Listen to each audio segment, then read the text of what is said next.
Di mana Tuhan Yesus sudah menyertai kita semua. Yang kedua, saya mengucapkan terima kasih buat Bapak dan Ibu Gembala bisa kembali hadir di tempat itu melayani Bapak Ibu Saudara dengan sukacita. Saudara siap diberkati, amin. Amin. Keluar kompak.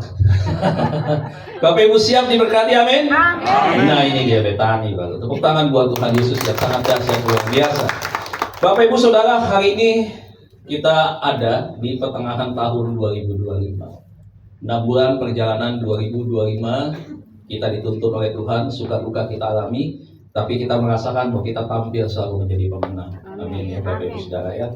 Itu sebabnya tinggal sisa waktu 6 bulan tahun 2025 kita jalani. Saya percaya ada banyak rencana Tuhan dalam hidup kita. Itu sebabnya kerjakan apa yang menjadi bagian yang Tuhan percayakan bagi setiap kita dengan tidak bersungut-sungut, Bapak Ibu Saudara. Ya, anak Tuhan tidak boleh bersungut-sungut. Anak Tuhan harus tetap full senyum, harus tetap terus sukacita apapun kondisi dan keadaannya. Bapak Ibu, kita ada di situasi yang tidak enak hari-hari ini. Situasi yang tidak mudah dihadapi. Di dalam segala bidang apapun kita hari ini begitu banyak tantangan dan hal-hal yang kita hadapi. Juga dunia kita sedang tidak baik-baik, ya. Itu sebabnya mari apa yang harus kita lakukan sebagai orang percaya. Tidak semua bangsa Israel ketika ada di padang gurun itu diselamatkan oleh Tuhan. Kenapa? Karena mereka nggak mengenal kehendak Tuhan yang sesungguhnya. Mereka bersungut-sungut, mereka nggak siap untuk menjadi pemenang. Mereka tidak tahan uji, mereka rontok di tengah jalan satu persatu. Bapak Ibu, di dalam perjalanan iman kita, sekali lagi saya mau katakan tidak mudah kita untuk menjaga iman.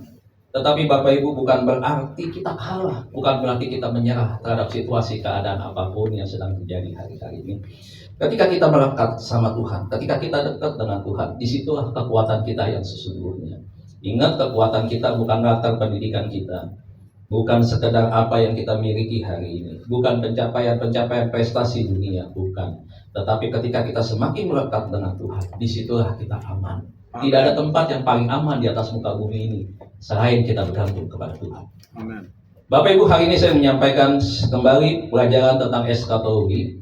Tapi masih di permukaan nih Bapak Ibu Saudara, kita nggak membahas tentang binatang buas, kita nggak bahas tentang triple six, kita nggak bahas tentang bagaimana antikris nanti akan berkuasa, belum Bapak Ibu. Tapi kita bisa belajar tentang beberapa hal berkaitan dengan apa yang dikatakan oleh firman Tuhan tentang satu masa, di mana masa itu adalah masa yang penuh dengan perjuangan. Kita sedang ada Bapak Ibu, sedang masuk kepada era zaman, di mana zaman itu masuk kepada kesusahan besar. Nah Bapak Ibu, kita lihat slide berikut ini. Ya Bapak Ibu, hari ini kita belajar tentang eskatologi ya. Ada antikris di sana, ada kedatangan Yesus yang kedua kali. Ya, slide berikutnya. Bapak Ibu Saudara, kedatangan Yesus yang kedua kali itu bukan hanya sekedar cerita biasa, bukan hanya tafsiran, bukan hanya desas-desus, bukan. Tetapi ini fakta yang akan membuktikan bahwa tidak ada tokoh agama, tidak ada nabi, tidak ada siapapun yang hebat ya, yang sama seperti Yesus. Dia berkarya dari kejadian sampai dengan kitab Wahyu, itu karya Yesus semua. Jadi di zaman PL, di zaman PB, itu semua bercerita tentang satu pribadi ini yang bernama Yesus. Nah Bapak Ibu Saudara, kedatangan Yesus ke dalam dunia ini untuk yang kedua kalinya, itu Bapak Ibu, itu ditulis di dalam Alkitab dengan jelas. Saya sampaikan 3 hal Bapak Ibu berkaitan dengan kedatangan Yesus yang kedua kali. Yang pertama, hal itu pasti terjadi. Pasti terjadi. Bukan kemungkinan, bukan mudah-mudahan, tapi pasti. Yohanes 14 ayat 1 sampai dengan 3. Ini ayat firman-Nya ya. Yang kedua Bapak Ibu, kedatangan Yesus kedua kali adalah tidak seorang pun yang tahu. Yesus sendiri berkata ketika ditanya, kapan engkau akan datang? Padahal yang akan datang dia. Tapi Yesus bilang apa? Tidak seorang pun yang tahu, anak pun tidak tahu. Yang tahu siapa? Yang tahu hanya Allah Bapa. Jadi kapan Yesus datang? Itu misteri, hanya Allah Bapa yang tahu. Nah tapi bagaimana dengan kita Bapak Ibu Saudara? Itu sebabnya Bapak Ibu Saudara, kita ikuti apa yang Tuhan Yesus sampaikan buat kita. Supaya kita menjadi orang yang tidak tertinggal pada waktu Yesus datang kedua kali. Jangan sampai berkali-kali saya bilang kita masuk di dalam masa antikris Bapak Ibu Saudara. Itu masa yang mengerikan kalau kita sampai masuk ke dari zaman itu. Nah itu sebabnya kita harus, Bapak Ibu Saudara, tidak masuk kepada zaman itu. Ya, terjadi pengangkatan buat kita, rapture lebih dahulu buat kita. Nah yang ketiga adalah tanda-tanda zaman mendahului kedatangan Kristus kembali. Nah ini pesannya agar kita selalu berjaga-jaga. Menunjukkan apa? Sikap waspada, Bapak Ibu Saudara. 1 Petrus ayat 3 dan seterusnya mengatakan bahwa iblis itu berjalan seperti singa yang mengaum-ngaum. Ini bukan setan, iblis, ya. Jenderalnya pemberontak, ya. Iblis berjalan seperti singa-singa yang mengaum-ngaum, yang siap menekamnya. Siapa yang siap diterkam ketika mangsanya lengah, Bapak Ibu Saudara. Nah, Tuhan mau supaya kita bisa berjaga-jaga, supaya kita menunjukkan kewaspadaan kita. Kemarin saya nonton di televisi, Pak Presiden Prabowo ngomong dengan jenderal dari Turki, Bapak Ibu Saudara. Pas pampres langsung menepis tangannya sang jenderal itu. Pak Prabowo menengok dan memarahi pas pampresnya. Saudara, itu adalah sikap berjaga-jaga, bukan sikap yang lengah. Nah, saya ingin supaya banyak orang Kristen hari ini punya sikap yang berjaga-jaga, Pak Bu. Amin. Supaya kita tidak mudah untuk akhirnya jatuh menghadapi setiap pergumulan, permasalahan, bahkan kita digoyahkan oleh kuasa-kuasa kegelapan yang membuat kita akhirnya memberontak kepada Tuhan, jauh dari Tuhan. Saudara, sebenarnya kita bisa tahu cara-cara iblis untuk menggoda orang, membuat orang jatuh dari iman percayanya adalah ketika saudara melihat bagaimana Yesus setelah 40 hari berpuasa, dia dicobai oleh iblis di padang gurun. Mungkin Bapak Ibu bertanya, Pak, dia kan Tuhan.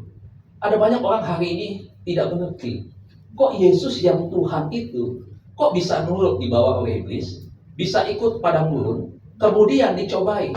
Bukankah Allah yang hebat, Tuhan yang hebat adalah Tuhan yang tidak bisa dicobai? Kalau kita mungkin bisa dicobai. Ada orang yang lemah dengan uang. Ketika dicobai dengan uang, dia jatuh. Jujur ya Bapak Ibu, ada orang yang lemah dengan wanita, digoda dengan wanita. Iblis tahu loh setiap kelemahan kita semua di Bapak Ibu Saudara. Itu sebabnya Tuhan sayang kita. Tuhan ingatkan kita, nih supaya kita berjaga-jaga. Kalau enggak jaga-jaga Bapak Ibu Saudara, orang mudah sekali goyah dan jatuh. Dan banyak orang kalau sudah jatuh, tumbang, tergeletak Bapak Ibu Saudara, sulit untuk bangkit. Beberapa orang jatuh terkapar tidak sadarkan diri lagi. Ini dalam pengertian iman Bapak Ibu Saudara. Beberapa orang yang sudah pelayanan bertahun-tahun lari tinggalkan Tuhan karena sudah jatuh tergeletak, karena tidak tahan, karena tidak berjaga-jaga. Nah kita mau supaya kita berjaga-jaga. Rumah tangga hari ini sedang digoyang. Begitu banyak persoalan problema rumah tangga hari ini. Banyak orang di luar ekspektasi, di luar bayangan. Orangnya baik, suaminya baik, istrinya baik, keuangannya cukup. Tapi kenapa kok tiba-tiba bisa pisah? Kok bayangkan begitu, jadi satu kasus langsung pisah dan dua-duanya sepakat untuk berpisah. Begitu banyak rumah tangga digoyang hari itu. Yang pertama, yang kedua, iblis sedang menggoda anak Tuhan dengan kesibukan hari-hari ini. Begitu banyak orang sibuk hari ini.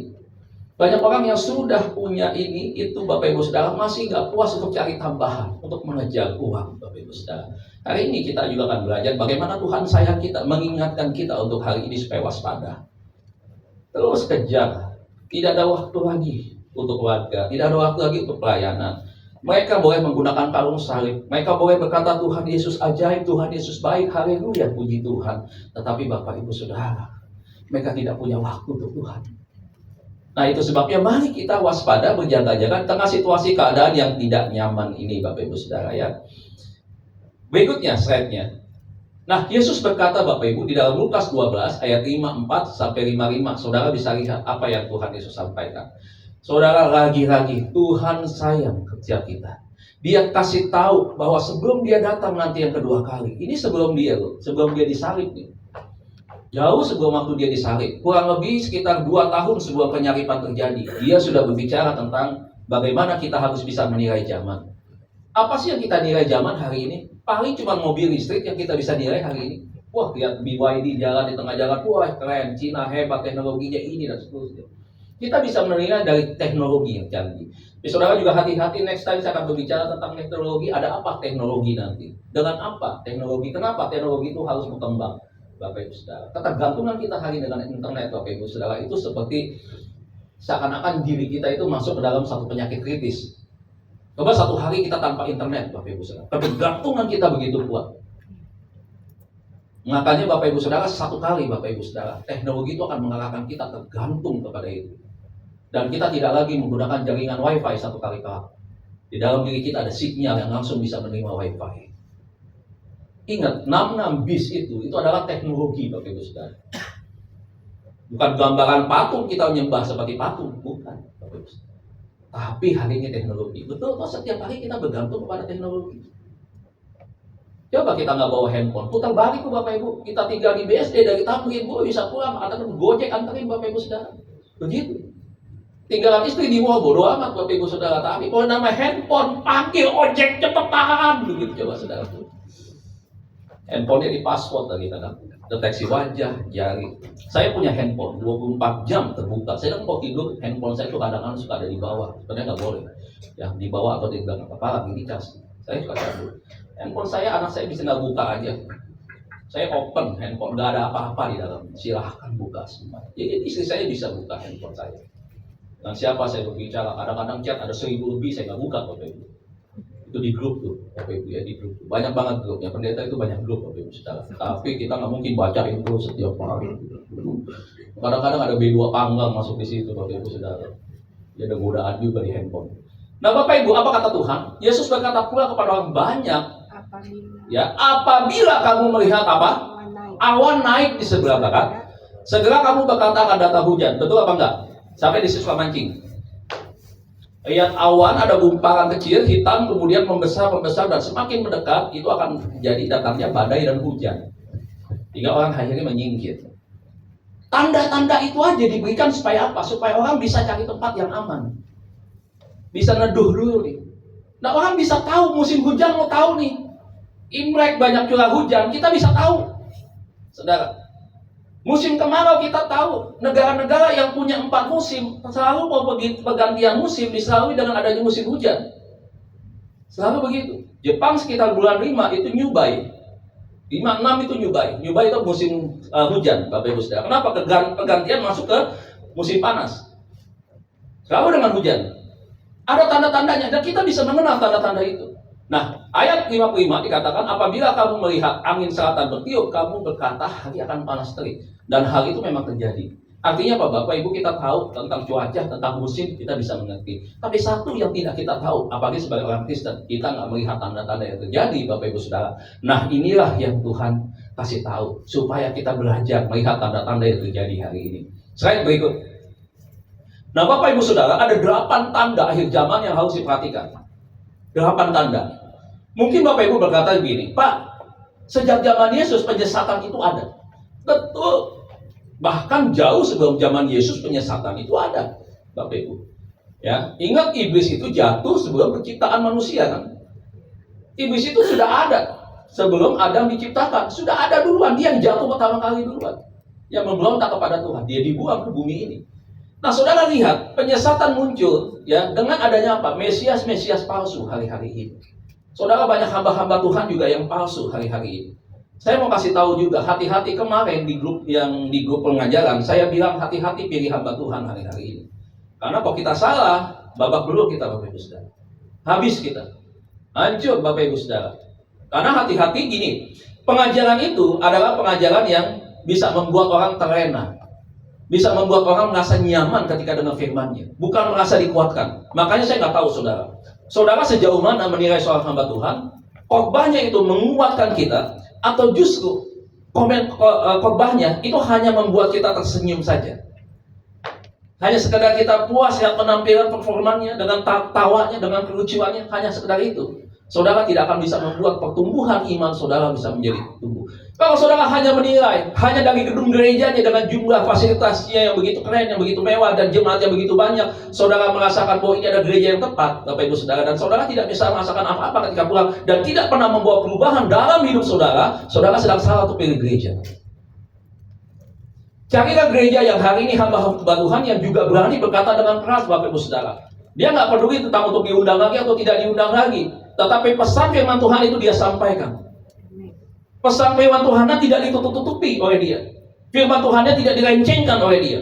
Bapak Ibu Saudara, hati-hati dengan hari ini pengajarannya. Mengatakan ketika kita memberikan persepuluhan, kita sudah pasti masuk surga. Di mana di Alkitab dari Kejadian sampai dengan kitab Wahyu mengatakan cukup dengan kita membayar perpuluhan kita masuk surga. Bukan berarti saudara tidak boleh membagikan persepuluhan. Boleh, dan itu harus. Kenapa? Karena ini adalah berbicara tentang firman yang tertulis. Tapi ada penyesatan yang mengatakan demikian. Saudara bayangkan, Yesus mati, kita diberikan keselamatan. Itu anugerah oleh Tuhan tanpa bayar apapun. Kalau dia mengatakan keselamatan itu cukup dengan memberikan persepuluhan dengan rajin, berarti darah Yesus yang tertumpah buat kita harus dibayar dengan uang. Berarti Yesus nggak gratis kasih kita keselamatan. Saudara, hati-hati loh Bapak Ibu Saudara. Hati-hati, saya bukan mengajarkan untuk tidak memberi. Memberi itu adalah bagian daripada kecintaan kita kepada Tuhan. Bagian daripada ketaatan kita kepada Tuhan. Tapi Bapak Ibu kalau mengatakan itu syaratnya, bukan Yesus sebagai jalan satu-satunya keselamatan, bukan iman percaya kita, bukan hidup keintiman kita dengan Tuhan yang akan membawa kita ke surga, nah itu berbahaya. Maka saya katakan mesti hati-hati. Hati-hati. Buat beberapa orang yang rutin membagikan itu, dia bisa dia melenceng hidupnya. Karena dia pikir ketika udah memberi sudah cukup. Betapa jahatnya kita menilai Tuhan itu mata duitan. Dia pengen duit rupiah dari kita. Jahat sekali pengajarannya seperti ini. Jemaat terbengong-bengong menerima iya benar juga. Besok cukup memberikan persepuluhan, kita hidupnya menyimpang aja. Karena kita pasti selamat. Waduh, Bapak Ibu Saudara, itu di YouTube ada Bapak Ibu Saudara. Pengajarannya seperti itu. Saya proteksi jemaat saya, mumpung jemaat saya belum banyak. Saya proteksi mereka. Supaya mereka jangan terlena dengan pengajaran-pengajaran yang bisa menyesatkan mereka. Betapa kita mau nangis beraung-raung Bapak Ibu Saudara waktu Tuhan bilang gini, "Enyahlah kau, aku tidak mengenal engkau." Apa yang kita mau lakukan? Reaksi respon apa ketika Tuhan berkata, "Aku tidak mengenalmu"? Enyahlah kau pembuat kejahatan. Ada kesempatan kita bisa balik ke dunia untuk memperbaiki hidup kita? Tidak ada Bapak Ibu Saudara. Tidak ada. Nah, penyesatan itu sedang terjadi hari-hari ini. Makanya banyak hamba-hamba Tuhan mesti hati-hati Bapak Ibu Saudara. Saya bukannya anti hamba Tuhan yang ini dengan itu, tidak ada iri hati, tidak ada Bapak Ibu Saudara. Saya ingin fokus justru kita sebagai hamba Tuhan, kita berani untuk kita memperingatkan. Jangan sampai nanti kita ditolak. Ingat Paulus ngomong, aku memberitakan Injil, enak tidak enak firman yang aku sampaikan. Jangan sampai nanti aku ditolak. Paulus saja punya ketakutan seperti itu. Nah, kadang-kadang hamba Tuhan kalau banyak terlalu terlena Bapak Ibu Saudara, sampai akhirnya nanti ujung-ujungnya Bapak Ibu Saudara jemaat tidak bertumbuh dan akhirnya malah membuat penyesatan. Wah, ini kacau. Yang kedua, peperangan antar etnis dan bangsa, ya.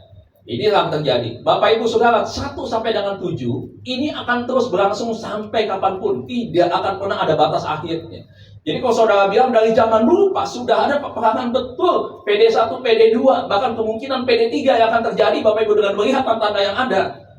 Peperangan sekarang hari juga terjadi. Begitu banyak Bapak Ibu, ada aja negara yang konflik.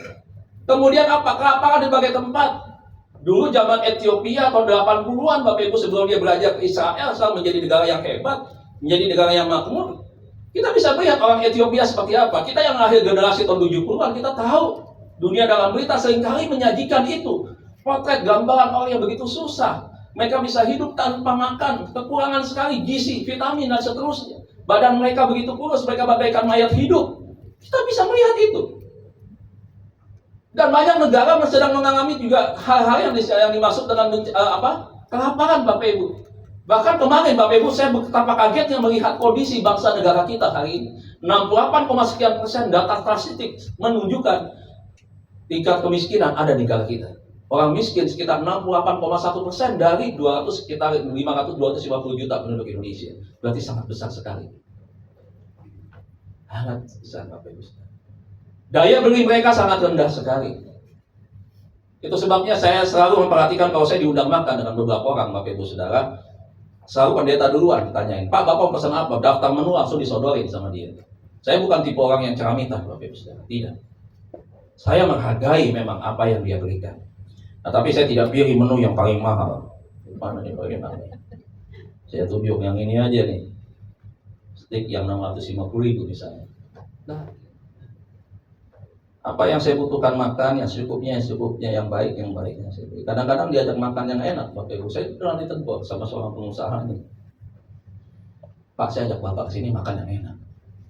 Saudara tahu apa yang saya pesan? Soto Lamongan yang pakai koyak tuh. Dia bilang, Pak, kalau makan soto Lamongan, saya ngajak Bapak ke sini. Saya aja makan yang enak. Bapak Ibu steak ya, dikasih yang enak begitu ya, saya makan steak. Aduh. Yang saya ingat orang lain, itu steak bisa 300, 400. Orang beli beras 8.000 aja Bapak Ibu Saudara. Masih begini nih, besok bisa beli lagi ke 8.000. Besok bisa dapat duit lagi. Kadang-kadang kan kita nggak turun langsung, kita nggak tahu loh Bapak Ibu Saudara. Padahal di depan kita banyak tanya Ibu Gembala Saudara. Saya turun tuh ke kaum marginal, lihat betapa banyaknya orang yang susah. Bukan hanya masalah putus sekolah, udah biasa Bapak Ibu Saudara. Tapi untuk makan susah. Saya punya teman nih Bapak Ibu, bukan ceritain orang ya Bapak Ibu Saudara. Saya bingung ya, makan dulu kok lagi mumpung banget, pesan ini, pesan ini, pesan itu. Saudara tahu abis itu dicolek-colek doang dikit dia nggak makan. Saya hitung kalau ini aja harganya itu harga di atas 200 ribuan semua tuh satu makanan. Ini satu piring 200 ribu, dia makan sedikit ini sedikit. Aduh, ya nggak kebuang Bapak Ibu Saudara. Siapa punya kebiasaan jelek kayak begini? Ingatlah waktu kita makan, kita mengucap syukur sama Tuhan. Yang kedua, hati-hati waktu kita makan. Dan yang ketiga, saudara, ingatlah orang yang susah. Begitu. Daripada itu kebuang-buang ratusan ribu, di luar pasti banyak orang yang gak bisa beli beras. Banyak orang yang makan hanya satu kali. Harusnya kita jadi berkat buat mereka. Ingat, data statistik sudah bilang 68,1% banyak orang susah. Mungkin ada di sekitar kita. Mungkin ada di gereja kita. Mungkin ada di keluarga kita. Bagaimana sikap hatimu? Akhir zaman. Yang kedua, gempa bumi dan bencana alam terjadi di mana-mana. Gempa Kobe atau saudara tahun 90-an terjadi. Gempa tsunami terjadi. Gunung Vesuvius dulu meletus. Tambora, Krakatau, Sinabung. Banyak bencana alam tidak akan pernah berhenti. Gempa Cianjur 3 tahun yang lalu Bapak Ibu Saudara. Nah ini akan terus berlangsung sampai dengan hari ini. Gak usah kaget. Ya, jadi jangan bilang setiap ada gempa Yesus mau datang. Setiap ada gempa Yesus mau datang. Itu tanda-tanda aja Bapak Ibu Saudara. Tanda-tanda alam ini yang terjadi. Kemudian apa yang terjadi? Kemarin anak saya waktu di Jepang bilang, Pak, dia di Kobe. Dia mau pindah cari kosan gitu ya Bapak Ibu ya. Dia bilang, Pak, satu kosan ini harganya 60.000. 60.000 kalau saya kalikan dia 100 lebih Bapak Ibu Saudara, itu sekitar hampir 7 jutaan. Tapi dia bilang, Pak, kalau cari kosan itu zaman papa sih dulu. Mamanya bilang gini, waktu zaman mama dulu kontrakan satu rumah cuma 30.000 yen. Anak saya cuma bilang, iya Ma. Tahun mama tahun berapa? Tahun 99 sampai 2004 30.000 yen. Iya, sekarang udah tahun 2025 Ma. Dia bilang begitu. Waktu dia di sana dia bilang ada pilihan. Ada yang 30.000 dia bilang. Tapi bangunannya pada waktu gempa Kobe memang tidak lumpuh. Tapi sejak Kobe hancur ke Burma, hari ini ada kontrakan-kontrakan yang dibangun, bangunannya, arsiteknya semuanya bagus gitu ya. Kalaupun ada gempa, tahan dalam kekuatan gempa sekian, karena Jepang belajar dari pengalaman masa lalu. Jadi dia bilang itu harganya 60 sampai 65.000. Terus saya bilang, yang 60.000, 65.000, ambil. Saya bilang, bukan berarti nggak beriman, Bapak Ibu Saudara. Tapi kita bisa tahu. Masalah umur itu di tangan Tuhan. Tapi Bapak Ibu Saudara, saya tahu 30.000 pasti suasana apartemennya tidak nyaman. 60.000 pasti nyaman. Orang Indonesia bilang ada duit ada harga. Ada harga ada apa? Ada duit, ada kualitas ya. Begitu. Ya saya yakinkan itu. Tapi yang penting dia nyaman. Oke. Yang kelima, penganiayaan dan kemurtatan. Hari ini terjadi toh? Terjadi. Betapa sulitnya kita buka gereja. Betapa kita sering dianiaya. Gitu. Seringkali kita diejek-ejek. Kita menyembah Tuhan yang mati atau kita sekayung salib. Kita disebut sebagai penyembah manusia yang digantung. Nah, seterusnya Bapak Ibu. Biarkan aja lah.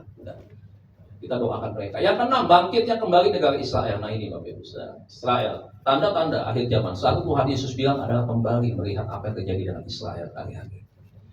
Ya, pohon ara yang bertunas itu adalah berbicara tentang Israel. Israel menguasai dunia hari ini. Teknologi dia kuasai, ekonomi dia kuasai, perbankan dia kuasai, semua dia kuasai. Saudara lihat semua patokannya adalah ke Israel. Termasuk pembangunan bait suci ketiga Yerusalem hari ini. Bapak Ibu, pembangunan Yerusalem, Bapak Ibu akan menjadi konflik yang sangat besar. Terjadi satu pergolakan yang sangat hebat. Kapan itu terjadi Bapak Ibu Saudara? Kita berdoa. Itu pasti akan terjadi, nggak mungkin nggak terjadi. Rani dibuatkan di Alkitab, nggak akan pernah meleset. Tapi kita harus bersiap, berjaga-jaga. Dalam hal apa? Iman kita, saudara. Yang ketujuh, kehancuran ekonomi dunia. Hari ini kita tahu perang tarif harga. Amerika kasih 145 ya persen tarif ya. China naikkan menjadi 125 atau 120. Perang.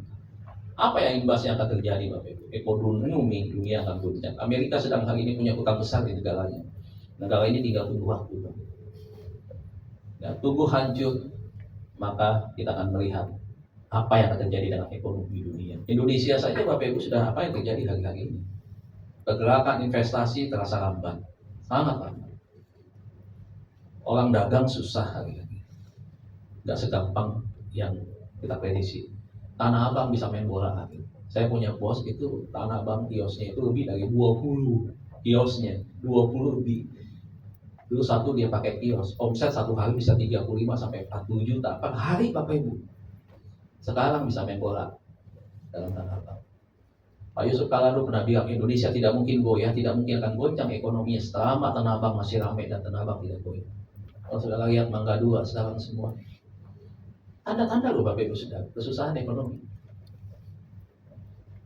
Apalagi Bapak Ibu yang ke-8 saya kasih tanda. Saudara setiap hari ini ada 300.000 orang yang bertobat terima Tuhan Yesus. Tanda yang terakhir inilah Bapak Ibu menjadi tanda penutup dari 7 tanda yang di atas. Sadarkah kita hari ini? Kita buka YouTube hari ini. Begitu banyak hari ini. Pembelaan iman Kristen lewat orang-orang yang dipilih oleh Tuhan. Seorang apologet wanitanya itu teman dekat saya, sangat terkenal. Dia dari sebelah, hebat. Satu kali kalau Bapak Ibu mau undang, keren. Bapak Ibu Saudara, Injil diberitakan sampai ke ujung bumi. Lihat hari ini, Syarat Betani Jakarta ditonton berapa ribu? Di atas 60.000 orang. Jemaat ibu itu ada di luar negeri, di mana-mana banyak. Saya baru memulai nih, Bapak Ibu Saudara, pengen mulai begitu. Bukan apa-apa, bukan untuk mau dikenal nih, jangan mau dikenal. Yang penting dikenal Tuhan. Daripada saudara kenal saya, Pak Dedi begitu, tapi saya dikenal Tuhan. Dan saya mau ambil bagian di dalam Injil Kerajaan Allah dengan menyampaikan kebenaran pengajaran firman Tuhan. Satu hari 300.000 orang bertobat. India begitu banyak orang bertobat. Pakistan begitu banyak dirawat Tuhan hari-hari ini. Dan banyak orang hari ini mulai berseru dengan suara mereka. Yang selama ini mereka menghujat Yesus, mereka berseru memanggil nama Yesus. Amin. Dan kemarin kita doakan, ada seorang ustadz yang dipanggil Tuhan, saudara kita. Di hari yang sakral, di hari mereka. Apakah kita bertepuk tangan supaya kita doakan? Kita doakan keluarga. Kita doakan saudara-saudara kita di sebelah, semuanya dikuatkan. Kita nggak pernah membalas kejahatan. Kita nggak pernah sakit hati. Tapi Bapak Ibu lihat tanda yang inilah sekarang yang sedang terjadi. Kalau tanda ini diberitakan, kita sedang masuk kesusahan besar, ekonomi sedang hari ini terjadi, peperangan sedang terjadi, dan kita masuk dalam masa antikris, masa yang paling susah, menjelang kedatangan Yesus yang kedua kali. Bapak Ibu kita siap ke hari ini. Kita menyongsong kedatangan Tuhan Yesus yang kedua kali. Tinggalkan kebiasaan-kebiasaan lama kita, Bapak Ibu Saudara. Bapak Ibu, keluarga kita harus kita proteksi dengan baik. Rumah tangga kita harus kita jaga, Bapak Ibu. Jangan sampai kita suami istri terpisah. Yang satu diangkat, yang satu lagi tidak diangkat. 2 bulan lalu saya kaget setengah mati, Bapak Ibu Saudara. Saya tidur sama istri saya maksudnya, Bapak Ibu Saudara. Pas saya kadang-kadang kalau tidur lebih suka mati lampu, begitu. Jadi agak gelap begitu ya. Kadang-kadang memang sinar lampu kan nggak begitu bagus, Bapak Ibu ya. Jadi saya tidur agak gelap begitu. Tiba-tiba jam 2:30 saya bangun, saya tengok istri saya nggak ada di sebelah. Tempat tidurnya masih rapi, tapi udah nggak ada. Saya kaget Bapak Ibu Saudara. Saya kaget, jangan-jangan ini pengangkatan. Biasanya kadang-kadang kita tidur tatap-tatapan begitu ya. Kadang-kadang ya sama-sama kita artinya ada begitu. Tapi pagi itu Bapak Ibu Saudara, waktu saya nengok tidak ada. Wah, betapa kagetnya saya. Waktu saya lihat begitu, saya takutan Bapak Ibu Saudara, jangan-jangan istri saya diangkat, saya ketinggalan, masuk dalam masa yang antikris ini. Waduh, perjuangan berat begitu. Ternyata begitu saya lihat, ternyata istri saya lagi rumah kakaknya, sedang bikin kue pesanan Bapak Ibu Saudara. Jadi kadang-kadang jam 2, jam 3 suka pergi, karena pesanan jam 5, jam 6 harus diantar. Ternyata ada. Saudara bayangkan ya, kalau misalkan kita betul-betul tertinggal, apa yang terjadi? Saya nggak bisa bayangkan ya Bapak Ibu Saudara. Seperti apa beratnya buat orang-orang yang tertinggal. Nah ini Bapak Ibu Saudara, Injil diberitakan di mana-mana internet kali ini, berita-berita tentang firman Tuhan diberitakan sampai ke ujung-ujung dunia. Suku-suku tak abaikan sampai suku-suku tak asing, Bapak Ibu mulai dijangkau oleh Injil. GBI, sinode kami Bapak Ibu Saudara, itu semua ke berbagai negara dan suku-suku bangsa sudah diinjili Bapak Ibu, sudah mendengar berita firman. Bahkan sampai masuk ke daerah pedalaman, di mana ada satu suku Bapak Ibu Saudara, suku ini adalah sukunya perempuan semua. Dan tidak diberitakan belum mendengar berita Injil. Nah ada juga satu suku pemimpinnya laki-laki tapi lebih banyak perempuannya. Dan salah satu tradisinya di sana adalah setiap tamu Bapak Ibu Saudara minta maaf ya, boleh tidur dengan wanita yang ada di kampung itu sampai melahirkan anak. Bagaimana dengan misi kita orang misi Bapak Ibu Saudara? Tuhan punya cara yang luar biasa untuk menolong. Kita datang ke sana menjadi memberita kabar terang, bukan kita membawa kabar gelap. Dan akhirnya Bapak Ibu Saudara mereka bisa mengerti. Ada suku-suku dalaman seperti itu Bapak Ibu yang belum terjangkau dengan Injil. Sekarang sudah mulai terjangkau.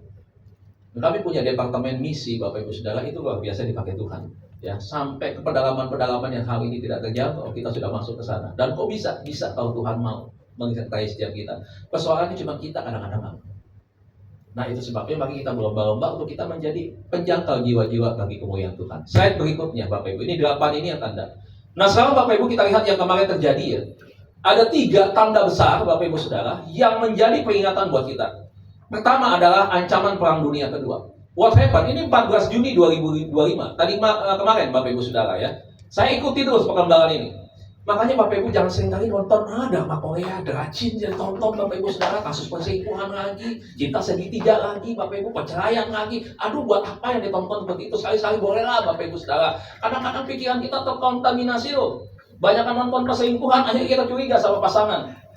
Akhirnya kita ribut sama suami kita tidak selingkuh, dia baru pakai jas baru aja, Bapak Ibu Saudara udah curiga, lu pasti ada perempuan lainnya. Ayo rumahku sama gua lo, gitu. Coba. Kenapa? Karena kebanyakan itu terobsesi dengan apa yang dia tonton, masuk ke dalam pikiran, mindset kita akhirnya Bapak Ibu tertanam dengan pikiran-pikiran begitu, penuh dengan kecurigaan. Akhirnya begitu banyak ibu-ibu hari ini, Bapak Ibu Saudara kalau dites lebih banyak yang paranoid. Kenapa paranoid? Selalu curigaan ini itu dan seterusnya. Nah, ikuti Bapak Ibu apa yang terjadi dengan keadaan dunia hari ini. Siapa yang di sini suka mengamati tentang investasi? Ikuti Bapak Ibu Saudara apa yang terjadi dengan investasi yang ada di Indonesia. Ikuti. Ya, saudara lihat nih, Israel serang Iran, Bapak Ibu. Saudara tahu di belakang mereka siapa? Di belakang mereka ini negara besar. Kemarin waktu Pakistan perang lawan India, waduh, kita udah was-was nih, Bapak Ibu Saudara. Ini dampaknya bukan hanya dari sisi ekonomi, bukan hanya dari sisi perdagangan, bukan hanya dari segi ekspor dan impor, Bapak Ibu Saudara, tetapi juga Bapak Ibu Saudara, ancaman perang nuklir yang sangat bisa membahayakan kawasan Asia. Kita berharap jangan terjadi perang. Kalau sampai terjadi perang, bagaimana? Saudara lihat di Iran sama, Bapak Ibu Saudara, yang cuma berani lawan Israel itu cuma Iran. Saudara ikutin coba. Arab Saudi berani? Kagak, Saudara. Siapa lagi negara Arab? Irak berani? Tidak. Paling gerilyawan lah, separatis yang ada di dalam Israel, yang sekali-sekali nyerang kabur. Tapi yang berani frontal Bapak Ibu Saudara, Iran. Saudara tahu siapa di belakang Iran? Rusia. Di negara itu. Apa yang kemungkinan eskalasi yang terjadi kalau perang ini Bapak Ibu Saudara udah terjadi semakin meningkat. Tadi malam saya dengar Amerika Iron Dome jebol Bapak Ibu Saudara. Saya punya teman hari ini lihat pemandangan itu rudal yang terbang, harinya ada di Israel. Begini nih Bapak Ibu Saudara nih. Dia kirim itu di grup nih, waduh, lagi tembak-tembakan itu, tangkis-tangkisan. Dia baru menyaksikan itu perang rudal tuh Bapak Ibu tuh. Di sini kan kita nggak lihat kan perang rudal. Tapi dia lihat ke Israel bukan dia ziarah sambil nonton perang. Saudara. Saya dengar Amerika tadi malam bantu Israel. Iron Dome jebol, dihajar pakai rudal Amerika, kena. Bahkan Iran akan siap lakukan serangan balasan. Ini tanda-tanda yang pertama nih Bapak Ibu Saudara. Kita lihat. Ya, jadi lihat Timur Tengah tegang, Asia, Pakistan, India tegang. Eropa, Ukraina, Rusia belum berhenti hari ini. Ada apa Bapak Ibu Saudara? Berikutnya, pertama ancaman perang dunia. Yang kedua, krisis ekonomi dunia. Ini sebenarnya ada satu gambar lagi nih Bapak Ibu, tapi ke pokoknya nggak masuk. Daftar negara yang dialami jatuh ke jurang krisis di 25. Ada beberapa negara, Bapak Ibu Saudara. Saudara bisa lihat ya beritanya. Kemungkinan negara kita bisa. Kemarin aja Bapak Ibu Saudara, Sumatera Utara dengan Aceh udah mau perang nih dalam negeri. Masalah 4 pulau. Saudara ini bisa berimbas gak kepada keamanan, ya, kepada masalah ekonomi juga bisa berimbas. Dan kita berharap Pak Prabowo Presiden kita ambil alih itu. Kalau nggak diambil alih nih Bapak Ibu, Aceh panglima perangnya bisa dibilang kita fight. Kalau Sumatera ambil ini menjadi bagiannya, sikat. Pak Bobi bilang kita kelola bersama-sama. Aceh tolak Bapak Ibu Saudara. Ini di dalam negeri nih Bapak Ibu, panas. Makanya salah satu tanda akhir zaman juga manusia apa Bapak Ibu Saudara? Tidak ada kasih, kehilangan kasih, tidak ada damai. Ini ciri-ciri tanda manusia akhir zaman. Yang berikutnya, setelah krisis ekonomi dunia, wabah penyakit. Saya kaget Bapak Ibu, saya temukan berita di 9 Juni 2025, ada kemungkinan monkeypox. Virus baru yang seperti ini nih Bapak Ibu Saudara, akan menjadi pandemi baru. Saya merinding Bapak Ibu Saudara. Tuhan, para penunggang kuda yang tertulis di kitab Wahyu sedang mengizinkan ini terjadi. Bapak Ibu pernah satu kali ya, seorang hamba Tuhan mendapatkan penglihatan dan dia berkata, waktu ada satu wabah, dia datang ke spesialis penyakit kulit. Dia bilang, Pak, saya menderita penyakit kulit ini. Dokternya juga kena penyakit ini. Dan dokternya juga bilang, saya juga nggak bisa menyembuhkan karena saya juga kena. Coba lihat. Uangmu yang banyak satu peti ini saudara bawa ke dokter untuk sembuh, nggak bisa karena dokternya juga kena. Mungkinkah ini Tuhan? Saya masih dalam berdoa kepada Tuhan. Tuhan, mungkinkah wabah ini akan terjadi? Ingat kemarin virus TBC akan diuji coba di negara kita. Itu ramainya bukan main. Dan virus ini begitu banyak kontroversinya di dalamnya.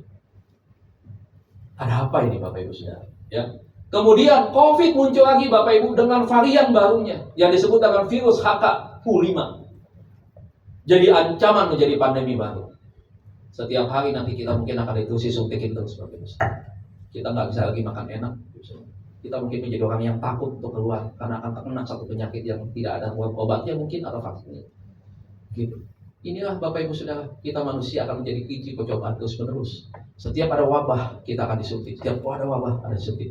Dan tidak kemungkinan di dalam suntikan itu ada microchip yang ditaruh ke kita. Kemungkinan. Saya tidak pastikan, tapi bisa terjadi. Saudara, lihat Bapak Ibu Saudara, bagaimana dengan iman kita hari ini?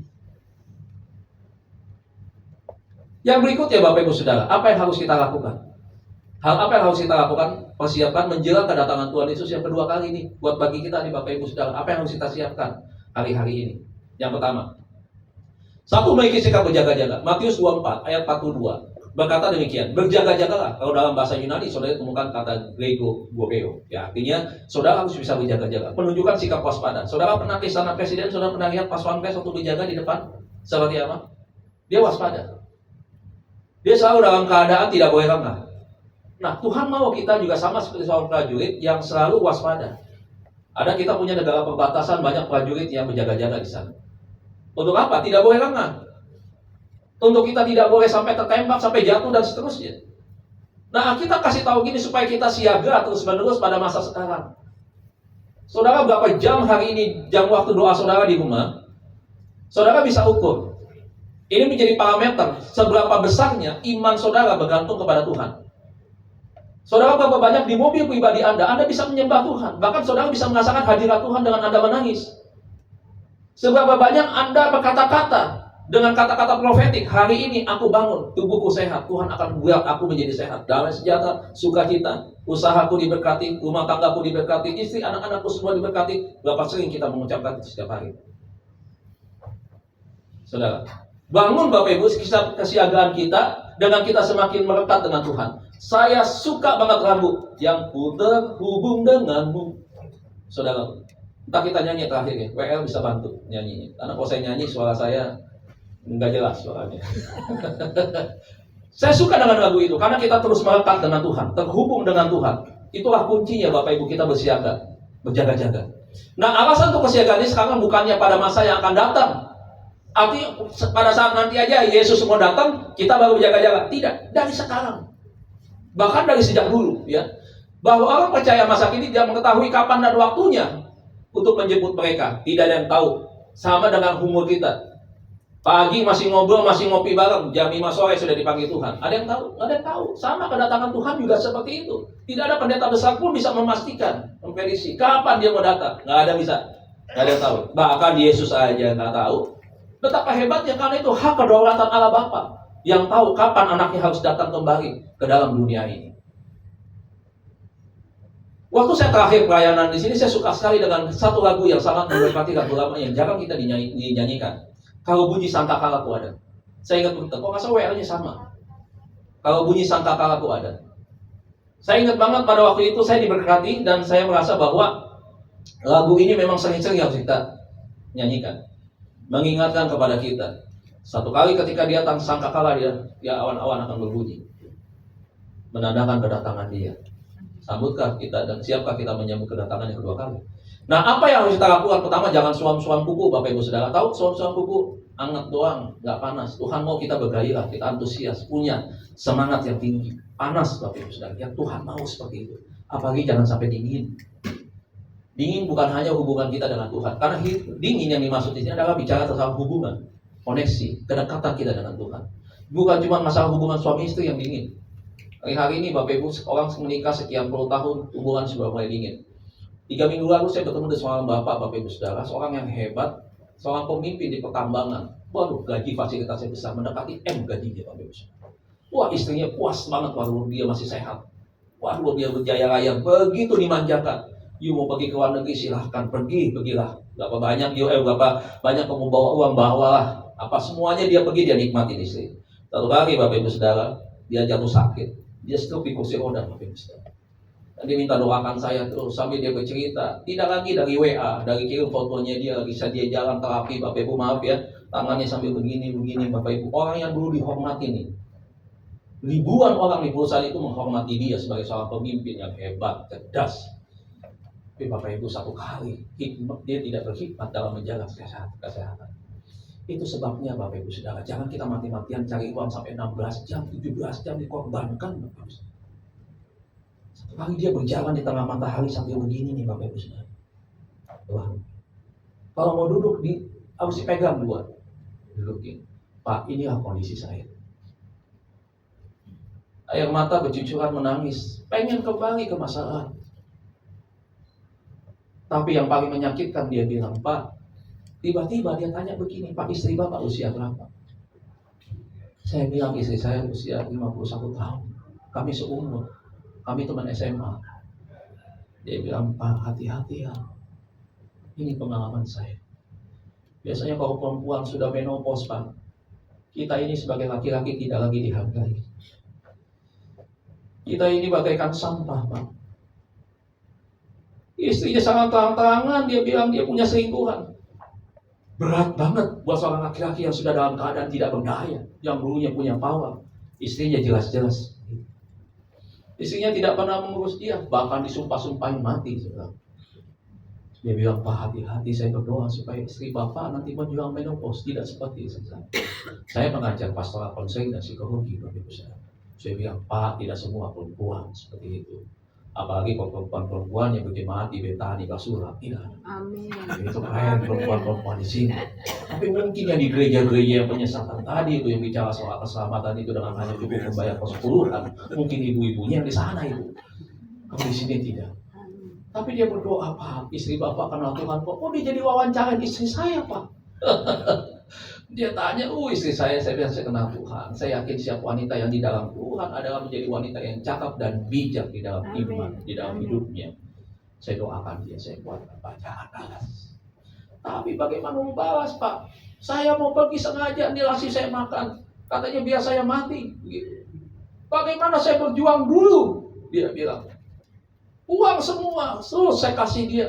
Fasilitas saya kasih dia. Begitu. Voucher belanja, semua dia ceritain Bapak Ibu Saudara. Memang hebat ini orang. Hebat. Tapi Bapak Ibu menjelang akhir hidupnya, yang tidak mengenakan itu terjadi. Hubungan mulai dingin, bukan lagi suam-suam kuku. Nah Tuhan juga mau kita begitu, punya gairah. Amin. Kita punya hubungan dengan Tuhan. Jangan sampai kita seperti ini. Saya percaya kalau kita punya hubungan yang panas, antusias, dekat dengan Tuhan begitu baik, hubungan kita dengan sesama juga baik, menantu dengan mertua baik, suami dengan istri baik, anak dengan orang tua baik, pasti Bapak Ibu itu dampak yang positif, output yang baik, Bapak Ibu Saudara. Kalau kita intim dengan Tuhan. Bicara soal keintiman, Bapak Ibu Saudara, orang dunia juga intim dengan dunia. Yang satu intim dengan Tuhan, intim dengan dunia, outputnya adalah keburukan, kejelekan. Intim dengan Tuhan, outputnya adalah segala macam kebaikan. Amin. Itu. Yang ketiga, jaga hati, jaga mata, jaga pikiran. Tuh ayatnya lengkap, Bapak Ibu, ada semua. Kadang-kadang kita susah tuh jaga mata. Banyak laki-laki kok lihat perempuan akhirnya, Bapak Ibu, aduh. Bahkan ada di samping, istrinya ada di samping, masih juga perempuan. Yesus bilang, kau hati-hati, memang aku ciptakan perempuan itu dengan segala bentuk kelebihannya, kecantikannya luar biasa. Apalagi kau pergi ke Israel, mungkin Bapak Ibu sudah lihat perempuan Israel cakep-cakep. Ada seorang laki-laki, bapak-bapak mungkin modal mata keranjang dari Indonesia, perempuan Israel mungkin, waduh, Bapak Ibu sampai terobsesi nih Bapak Ibu. Kalau bisa copot tuh mata tuh Bapak Ibu sudah. Bisa bayangkan seperti itu. Ibu-ibu kalau ke mall lihat tas branded, waduh, matanya susah untuk dijaga. Pengen beli tas branded, waduh, kayaknya punya merek terkenal, batunya made in China. Harganya sama. Saya dengar begitu. Barang-barang branded dibuat di Cina, bukan buatan aslinya, tapi kualitasnya memang seperti itu. Tapi Cina juga bikin KW-nya sama kualitasnya. Katanya begitu. Dan harganya lebih murah. Ibu pilih mana hari ini? Apa yang membedakan Tuhan dengan Cina? Tuhan menciptakan manusia. Bedanya, cuma Tuhan dengan Cina tidak bisa menciptakan manusia. Tapi dia bisa menciptakan robot. Bahkan ada orang Cina kawin dengan robot kali ini. Dunia ini semakin tajam. Mari jaga hati, Pak Bu, jaga mata, jaga pikiran kita dengan baik. Karena jaga mata, jaga pikiran, maka kita bisa terpelosok dengan mudah. Yang berikutnya, setia dalam iman kepada Tuhan Yesus sampai maut menjemput kita. Makanya ini harus kita menjaga-jaga dengan baik. Berdoa rajin, baca renungan firman rajin. Kalau teman kirim WA, baca WA-nya baik begitu ya. WA firman Tuhan ya dibaca lah Bapak Ibu Saudara. Kalau dulu kita beli buku renungan Ayat Hidup, kita buka setiap hari tuntunannya. Hari ini kita WA, kadang-kadang teman bisa kasih 4-5 renungan. Kita baca kan? Nah itu penting untuk kita baca. Yang berikutnya, rajin dan sungguh-sungguh ibadah ya. Ibrani 10 ayat 25. Ini firman Tuhan yang saya pakai di gereja saya. Saya tulis gede-gede itu Bapak Ibu. Nggak ada alasan yang matanya minus dan membaca tuh. Bisa baca. Janganlah kamu menjauhkan diri dari pertemuan-pertemuan ibadah kita. Tuhan bilang jangan, kalau Tuhan bilang jangan, ya kita lakukanlah ibadah. Menjelang hari kedatangan Tuhan yang semakin mendekat sekarang. Jangan. Tadi pagi saya dapat kabar, tim gembala saya ribut dengan istrinya. Tim gembala nih, di bawah saya langsung ribut dengan istrinya, anak istrinya nggak boleh ke gereja. Saya bisa lihat. Orang yang semakin rajin cari Tuhan. Buat dia tanpa ketemu Tuhan sehari pun gak enak. Hari Minggu gak ke gereja tuh gelisah. Tapi ada orang yang biasa. Ada biasa kayak gak ada apa. Yang kedua, yang terakhir Bapak Ibu Saudara. Yang kedua, yang terakhir, bagaimana apa yang harus kita hindari? Menghindari ketamakan. Coba tolong buka Amsal 11 ayat 4. Coba Amsal 11 ayat 4. Amsal 11 ayat 4. Apa yang ditulis oleh Amsal 11 ayat 4? Amsal 11 ayat 4. Pada hari apa Bapak Ibu? Kita baca bersama-sama ya dengan suara nyaring ya. 3, 2, 1, iya. Pada hari kemurkaan, harta tidak berguna, tetapi kebenaran melepaskan orang yang maut dari maut. Pertanyaan saya, mana yang lebih tinggi, harta atau kebenaran? Kebenaran. Nah, apakah kebenaran hari ini sudah memperkaya iman kita? Atau hanya jasmani saja, uang yang memperkaya kita secara manusia?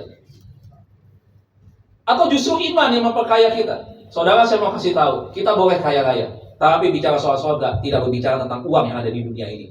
Uang di dunia ini, Bapak Ibu Saudara, tidak bisa memberi kedudukan tempat terhormat kita waktu kita di surga. Tidak mungkin. Seberapapun besar pelayanan kita, Bapak Ibu Saudara, kalau kita berpikir hanya dengan uang, uang menjadi segalanya, dan hidup kita diatur oleh uang, kita menghamba kepada uang, bukan menghamba kepada Tuhan, Bapak Ibu Saudara, kita bisa salah arah. Tujuan hidup kita bisa bergeser. Tapi lihat, kalaupun kita secara materi kita tidak kaya, tetapi kita kaya di dalam kebenaran, itulah yang akan menyelamatkan kita. Amen. Itu sebabnya kaya kebenaran adalah ketika kita belajar sepenuhnya mencurahkan hidup kita kepada Tuhan. Lewat apa firman-Nya? Setiap hari Tuhan berbicara kepada kita. Lewat apa? Lewat ini yang kita baca. Waktu kita baca misalkan Hakim-Hakim pasal 1, kisah ini buat kita apa? Bagaimana kalau kita ada dimasuk di dalam kisah Hakim-Hakim ini? Apa yang Tuhan mau berbuat bagi kita? Itu kan Tuhan berbicara bagi kita. Saudara, kasih waktu Tuhan untuk berbicara bagi kita setiap hari. Ayo Bapak Ibu Saudara, hari kemurkaan, harta tidak berguna, kita tinggalkan. Makanya saya tinggalkan, teman saya orang Jepang meninggal, jatuh tidak ada yang tahu di rumah. Itulah sebabnya orang kalau sendirian hidup. Salah besar dia tinggalkan istrinya di Jepang. Cantik sekali istrinya, anak-anaknya perempuan 2, cantik Bapak Ibu Saudara. Dia tinggalkan, dia lari ke Indonesia. Dia tinggal menyendiri di sini. Saya ditelepon suruh lihat, tapi saya lagi di luar. Akhirnya ada orang yang lihat ke sana. Fotonya ada di HP saya. Sudah kaku, jatuh. Di darah sudah kering, jatuh di kamar mandi, dari depan kamar mandi. Sudah hampir berbau. Saya prediksi sekitar 3 hari, mungkin 2 hari dia koma, makanya tidak berbau. Kalau dia langsung jatuh meninggal, mungkin dia bau. Tapi ini masih belum berbau. Saudara, apa yang dia tinggalkan semua? Semua barang-barangnya dia itu dia tinggalkan semua. Sama pada waktu nanti Tuhan datang, harta kita tidak berguna, tidak bisa menyelamatkan. Pak, kalau tidak berguna, kembali ke saya. Bapak Ibu Saudara, banyak Pak, perkaya diri kita dalam kebenaran. Karena itu yang akan menyelamatkan kehidupan kita. Kita nggak usah pusing Pak, Bu, nggak ada kemoterapi nanti di surga, tidak ada. Tukang cukur pun nggak ada Bapak Ibu Saudara. Toko listrik nggak ada yang jual. Saudara punya toko handphone saudara nggak laku di sana. Semua kita hidup dalam kenyamanan fasilitas surga yang begitu dahsyat, hebat, luar biasa. Yang selama ini kita cari, kita kejar-kejar di dunia. Saudara lihat, hidup dalam kebenaran Allah yang pertama. Uang tidak berharga pada hal iman. Yang ketiga, jadi berkat bagi pelayanan Tuhan. Gereja sama hari ini. Bagaimana bagi gereja hari ini? Kesetiaan kita mengembalikan persepuluhan. Kesediaan kita untuk menopang orang-orang miskin. Diakonia kita buat janda-janda yang membutuhkan. Ayo Bapak Ibu kita tabur. Percaya saya tidak akan membuat kita miskin. Justru Tuhan akan memperkaya kita. Waktu kita memberi, disitulah iman kita bertambah. Kebenaran iman itulah yang akan membawa kita. Semakin kita kaya di hadapan Tuhan. Kalau kaya materi di hadapan Tuhan, iman kita miskin Bapak Ibu Saudara, Tuhan sedih. Tuhan sedih. Tapi Tuhan mau supaya kita kaya di dalam iman, kaya dalam kebenaran. Lydia, seorang pengusaha kain ungu yang kaya, yang mendukung pelayanan Rasul Paulus. Iya, dia orang kaya. Dia tahu bagaimana caranya. Dia kaya dalam uang, dalam materi, tapi dia juga kaya di dalam kebenaran. Mau gak kita ambil bagian dalam hal? Saya yakin kita mau. Gereja nggak bisa berkembang Bapak Ibu Saudara tanpa ada dukungan orang-orang yang diberkati. Bagaimana orang di depan bisa makan kalau kita sendiri tidak menabung? Yang kedua, Yohana istri pegawai Herodes memberikan sumbangan untuk pelayanan Yesus. Keren banget. Begitu. Betul, zaman susah. Kadang-kadang saya sering dengar kok, istri-istri pada bilang, apalagi istri-istri yang dominan, yang ngatur keuangan suami. Jangan terlalu besar kasih gereja. Zaman susah hari ini. Omset kita gitu loh hari ini. Jangan hati-hati menggunakan duit. Betul. Tapi kadang-kadang kita loyal sama manusia, tapi buat gereja kita pelit. Berapa banyak persembahan yang kita kasih ke gereja setiap minggu kita datang ke gereja. Kita makan bisa 200, 300, 400 ribu, bahkan bisa sampai 1 juta. Dan datang kasih kolektor berapa? Ke gereja. Bukan buat gembala, bukan buat gereja, tapi kita kasih buat Tuhan. Kita mau kasih nih buat Tuhan. Tuhan, saya mau kasih. Ucapan syukur kita. Kita punya aset puluhan miliar. Kita kasih ke gereja mungkin cuma 20 ribu, 30 ribu. Bahkan saya sedih Bapak Ibu. Kalau memang saudara kita tidak punya, memang Tuhan tidak lihat persembahan kita. Asal kita memberi dalam ucapan syukur dan tulus. Kalau kita sensi mampu Bapak Ibu, masih ada gocengan, masih ada 2 ribuan. Buat kerajaan surga kayaknya sulit untuk kita berinvestasi, untuk kita menabung. Tapi kadang-kadang buat kesenangan kita, berapa baju yang kita beli di online, di Shopee. Saya mau tanya Bapak Ibu Saudara, berapa kali Bapak Ibu beli belanja di online dalam 1 minggu, berapa uangnya dikeluarkan? Tapi di hari yang sama, waktu hari kita pergi ke gereja, berapa yang kita kasih? Sekarang kita kasih yang terkecil. Bapak Ibu, kita lebih mencintai diri kita. Kita lebih mencintai uang kita. Kita tidak mencintai kebenaran dan mencintai Yesus. Bagaimana berkat akhir zaman itu turun atas kita? Kalau hari ini kita hitung-hitungan sama Tuhan. Bapak Ibu yang kemoterapi, yang cuci darah, kemarin saya melayani di Palmerah, nangis. Aduh Pak, saya takut dengan kematian. Aduh Pak, saya bisa lihat teman-teman, bisa lihat ini, bisa lihat itu. Sampai kapan ya saya bisa sembuh? Bisa sembuh. Karena tidak ada sakit penyakit yang menang atas kuasa Tuhan. Nggak ada, semua tunduk di kotak itu. Tuhanlah yang menjadi pengendali. 1 Timotius ini firman Tuhan yang nggak enak, tapi Bapak Ibu kita sampaikan. Tidak ada maksud apa-apa bagi saya. Inilah susahnya jadi hamba Tuhan, Bapak Ibu Saudara. Kita harus menyampaikan apa yang benar di mata Tuhan. Poin kedua, menghindari kita diri dari ketamakan. Ya. 1 Timotius 6 ayat 17 sampai dengan 21 ayat penutup. Peringatkanlah, kita baca bersama-sama. Peringatkanlah kepada orang-orang kaya di dunia ini, apa? Agar mereka jangan tinggi hati dan jangan berharap pada sesuatu yang tidak tentu, seperti kekayaan. Kekayaan bisa habis ke Bapak Ibu, bisa bangkrut dalam 1 hari orang. Bisa bangkrut, bisa habis semuanya. Melainkan pada Allah dalam kekayaannya memberikan kepada kita segala sesuatu untuk apa? Dinikmatin, sehat, umur panjang, bahagia, sukacita, pasangan, suami, istri, baik, beriman bersama-sama, saling memperhatikan. Segala sesuatu disediakan bagi Tuhan. Kalau kita fokusnya kepada Tuhan. Ingat firman Tuhan, carilah dahulu kerajaan Allah dan kebenarannya, maka semua ditambahkan kepada kamu. Ditambahkan itu, korelasinya sama dengan ini. Segala sesuatu yang kita nikmati. Apa yang kita bisa nikmatin hari ini? Tuhan sediakan bagi kita. Saudara, bukan berarti Alkitab benci orang kaya. Bukan berarti orang yang kaya itu berdosa. Tidak. Tapi Tuhan sayang ingatkan kita.